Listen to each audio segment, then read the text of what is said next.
governments have accepted the United States proposal to end the devastating conflict between Israel and Hezbollah. I want to thank President Macron of France for his partnership in reaching this moment. For nearly 14 months, a deadly conflict raged across the border that separates Israel and Lebanon. A conflict that began the day after the October 7 attack by Hamas on Israel. Hours later, at 2 a.m. in the morning, Hezbollah and other terrorist organizations backed by Iran attacked Israel in support of Hamas. Let's be clear, Israel did not launch this war.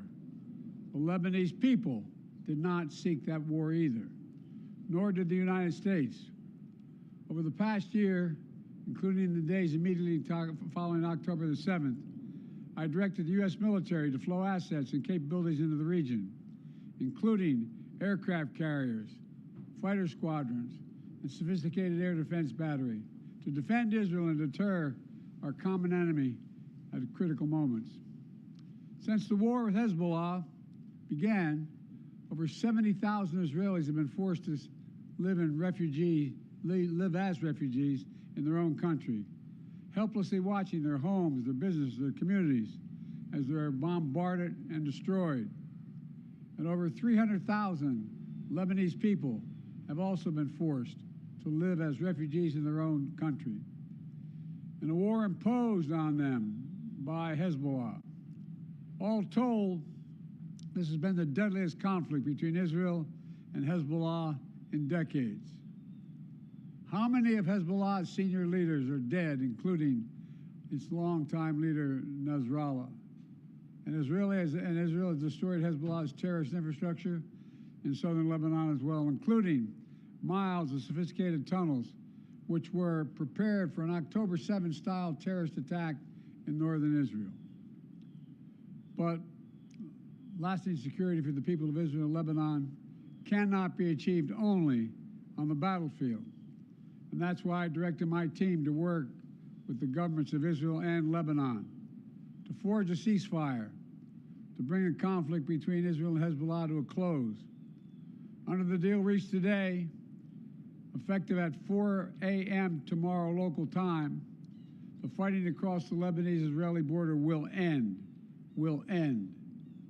This is designed to be a permanent cessation of hostilities. What is left of Hezbollah and other terrorist organizations will not be allowed, I emphasize, will not be allowed to threaten the security of Israel again. Over the next 60 days, the Lebanese army and state security forces will deploy and take control of their own territory once again. Hezbollah terrorist infrastructure in southern Lebanon will not be allowed to be rebuilt. And over the next 60 days, Israel will gradually withdraw its remaining forces. And civilians on both sides will soon be able to safely return to their communities and begin to rebuild their homes, their schools, their farms, their businesses, and their very lives. We're determined this conflict will not be just another cycle of violence. And so the United States, with the full support of France and our other allies, has pledged to work with Israel and Lebanon to ensure that this arrangement is fully implemented, the agreement totally implemented. You know, there will be no U.S. troops deployed in southern Lebanon. This is consistent with my commitment to the American people to not put U.S. troops in combat in this conflict. Instead, we, along with France and others, will provide the necessary assistance to make sure this deal is implemented fully and effectively. Let me be clear. If Hezbollah or anyone else breaks the deal and poses a direct threat to Israel, then Israel retains the right to self-defense consistent with international law, just like any country when facing a terrorist group pledged to that country's destruction. At the same time, this deal supports Lebanon's sovereignty, and so it heralds a new start for Lebanon, a country that I've seen most of over the years, a country with rich history and culture. If fully implemented, this deal can put Lebanon on a path toward a future that's worthy of its significant past. And just as the Lebanese people deserve a future of security and prosperity, so do the people of Gaza, They too deserve an end to the fighting and displacement. The people of Gaza have been through hell. Their world's absolutely shattered. Far too many civilians in Gaza have suffered far too much. And Hamas has refused for months and months to negotiate a good faith ceasefire and a hostage deal. And so now Hamas has a choice to make. Their only way out is to release the hostages, including American citizens, which they hold. In the process, bring an end to the fighting, which would make possible a surge of humanitarian relief. Over the coming days, the United States will make another push with Turkey, Egypt, Qatar, Israel, and others to achieve a ceasefire in Gaza. With the hostages released and the end of the war without Hamas in power, that becomes possible.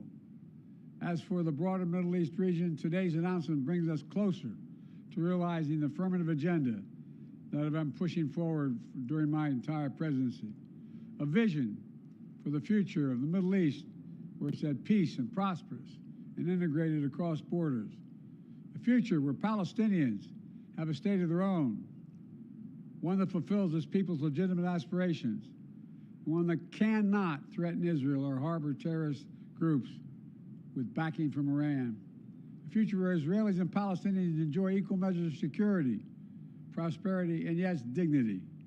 To that end, the United States remains prepared to conclude a set of historic deals with Saudi Arabia, to include a security pact and economic assurances, together with a credible pathway for establishing a Palestinian state and the full normalization of relations between Saudi Arabia and Israel, a desire they both have.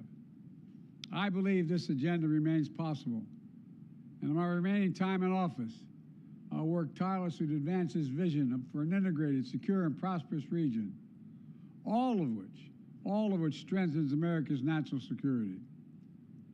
Getting all this done will require making some hard choices. Israel has been bold on the battlefield. Iran and its proxies have paid a very heavy price. Now Israel must be bold in turning tactical gains against Iran and its proxies into a coherent strategy that secure Israel's long-term safety and advances a broader peace and prosperity in the region. Today's announcement is a critical step in advancing that vision. And so I applaud the crazy decision made by the leaders of Lebanon and Israel to end the violence. It reminds us that peace is possible. Say that again, peace is possible. As long as that is the case, I will not for a single moment stop working to achieve it. God bless you all, and sorry to keep you waiting so long. May God protect our troops. Thank you. Mr. President, will you get a ceasefire in Gaza before leaving office? Ask me how I get a ceasefire. I think so. Hold on. Train. How is this push any different from the previous ones? No, see that. Should be reported. What? Mr. President, what have you told the new administration?